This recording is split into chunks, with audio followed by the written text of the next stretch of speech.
from time to time, I think about, and as I imagine you do too, things like, am I living up to my beliefs? Am I living up to my values?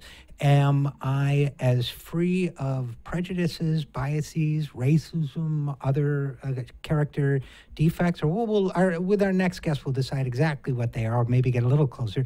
But am I as free of those traits as I should be, could be, think I am, want to be? So here to discuss that with us now is Eric Schwitzgebel. He is a professor of philosophy at University of California, Riverside. He has a blog called The Splintered Mind. He was on my old show, The Breakdown, years ago, and he joins us now on the 0 Hour. Eric, thanks for coming on the program. Hey, thanks for having me. So let's talk about racism for a second as a clear example of beliefs running in counter to maybe actions. You've written about this. You've written several papers about it. If I sincerely believe that racism is wrong and you shouldn't judge people, and I'm using it as an example, of course, of other beliefs, but if I sincerely believe one shouldn't judge others on that basis, am I a racist or not a racist? Well, there's a sense in which you're not a racist, you're an anti-racist, but it's entirely compatible with really sincerely, deeply judging and thinking that races are equal and that the skin color shouldn't be a basis of your judgments, that in your everyday life, in all kinds of ways, you reach judgments about people that are based on their race. So give me an example. I mean, Jesse Jackson once said, and he got a lot of criticisms for him, he once said, if I'm walking down the street late at night in Chicago and I hear footsteps behind me, I hope they're not black. Now, what he was expressing was a fear that he would be more likely to be attacked or robbed. I assume that's what he intended to express. Now, great civil rights leader, he was expressing a judgment based on race, right? Was that racist? I mean, it kind of sounds racist to me. It could be, especially if it's not based on actual crime statistics, right? I mean, if you are completely responsive to the evidence, then that's not necessarily something we should think of as racist. But if you were to know that the evidence was that no more crimes were committed by black people than white people, say, in this neighborhood, then, and you still had that reaction, even if you hated that reaction about yourself, even if you disavowed that reaction, that would be, in my view, a racist reaction.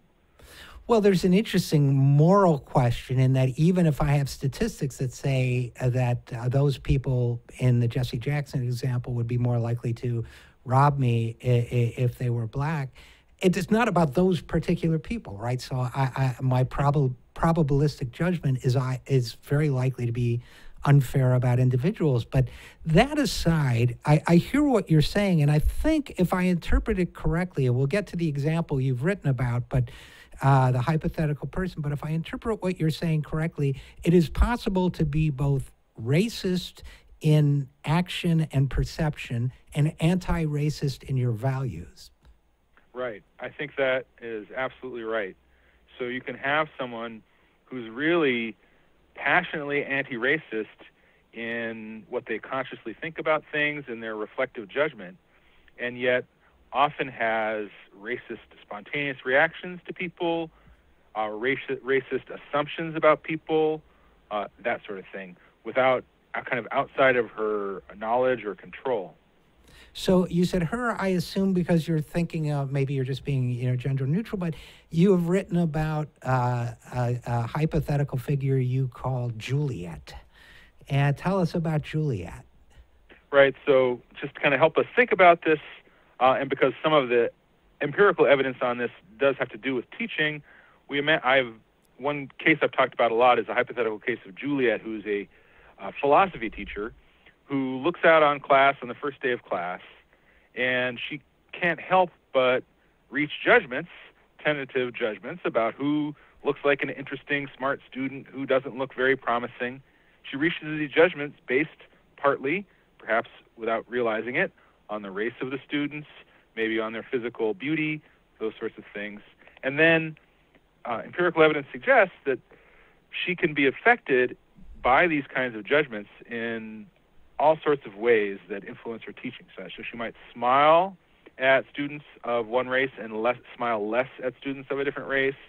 She might tend to grade a little differently. She might be totally unaware of all these facts about themselves. But these can have a big effect on students. The subtle cues from teachers, who she calls on, who she reacts positively to, who she encourages, can have a big effect on students and can be influenced by all kinds of things that the teachers aren't aware of. So in your example, we have this person named Juliet. She goes through life feeling that she opposes racism. She perhaps believes that she is not herself a racist, and yet she is behaving in a racist fashion toward her students, especially her minority students, specifically her minority students. So I guess this is truly a philosophical question, but let's start with this. Is she a racist? I think that we should call her a type of racist, right? So there's a distinction that philosophers sometimes draw between implicit and explicit racism. So an explicit racist would say, sincerely, right, my race is superior, or, whatever privileged race is superior. An implicit racist is someone who reveals an implicit tendency to treat one race as superior to another, but might disavow that if asked explicitly about it. So instead of thinking about racism as a unified concept, you might think about the difference between explicit and implicit racism. And explicit racism is a lot less common in our society now than it used to be. Few people would admit to being explicit racists.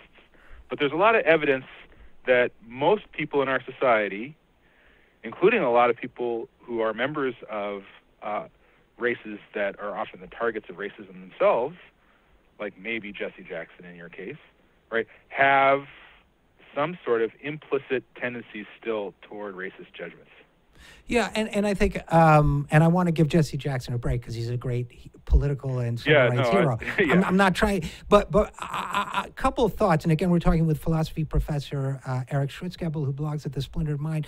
One is this, that I would argue that now, in the era of Trump, there is a third category of racist, which is the semi-explicit racist, the one who denies that he is or she is openly racist, but speaks about restoring the greatness of European culture. They won't come out and say minorities are inferior, but they'll come right up to the bumper. They'll get awful close, and then they'll say, well, no, I'm really just talking about the rightful place of European culture, and that we have a national history that's European in origin. I mean, isn't that at best the nicest thing you can say, is that it's semi-explicit racism?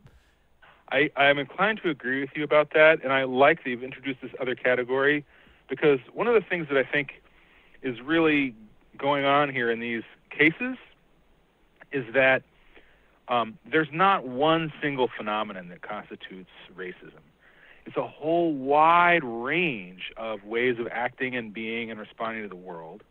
And people in different situations reflect different of those ways. And so it's incredibly complex. And so instead of there being, you're a racist or you're not, or instead of there being, you're an implicit racist but not an explicit racist, the real way things are people are incredibly complex. And people can be sometimes quite explicitly racist in certain contexts, and then in other contexts be incredibly anti-racist, and that's the same person. Right. Well, so racists are like snowflakes, no two are alike.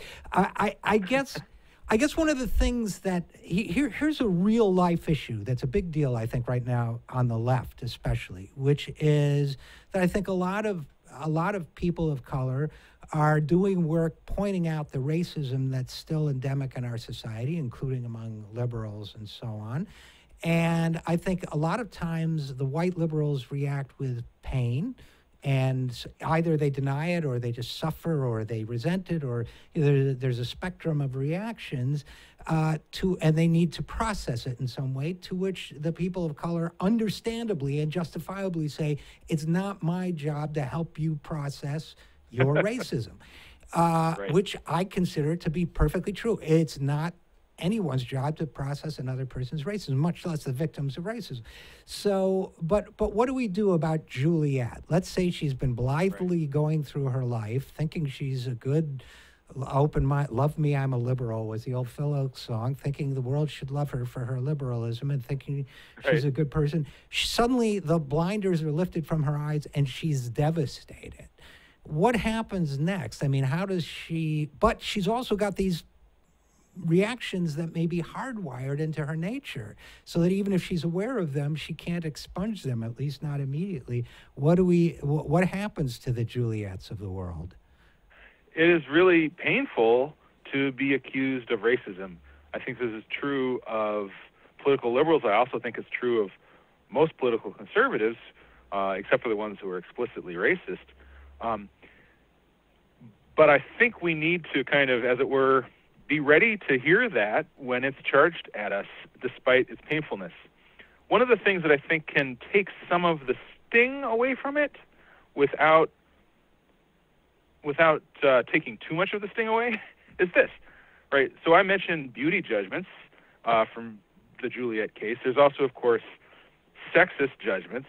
There also, of course, is ableism of various sorts, right? The fact that we react very differently to people who are in wheelchairs, the fact that we are highly intolerant of people who are hard of hearing when they fail to follow us in a conversation.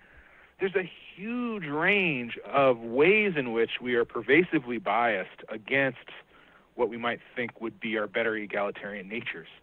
So I think what we need to do is we need to recognize that all of us are like this in many ways. And once you recognize that, then you can, I think, accept with more equanimity someone's pointing out to you something like, well, that was racist right there. Right? To the extent you accept that these kind of phenomena are pervasive, to the extent you think racism is not the only problem, but one of a diversity of problems, and also to the extent you accept what I was saying before about the incredible way in which this splinters. So it's not like one thing you do shows, the one true fixed nature, right? Right. I think that's the attitude that I would encourage.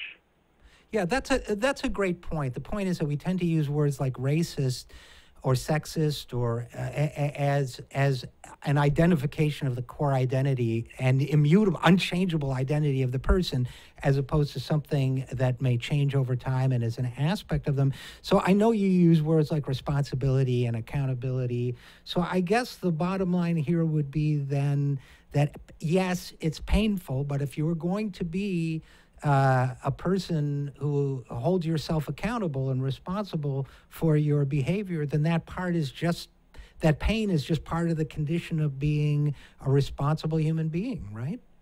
Yeah, that's absolutely right. I mean, I think there is one kind of move that people make sometimes in response to these accusations that are hard to hear, which is to say, well, the real me, the true me, who I really am, what I should be held accountable for, are my explicit judgments, my conscious judgments. And this pattern of reactions that I'm talking about, that's uncontrollable, habit, reflex, hard to eradicate, not the real me. I think that's a way of, I understand that, but I think there's a way in which that reflects a failure to take responsibility. The real you is the whole pattern, the conscious and the unconscious, the thought through as well as the spontaneous.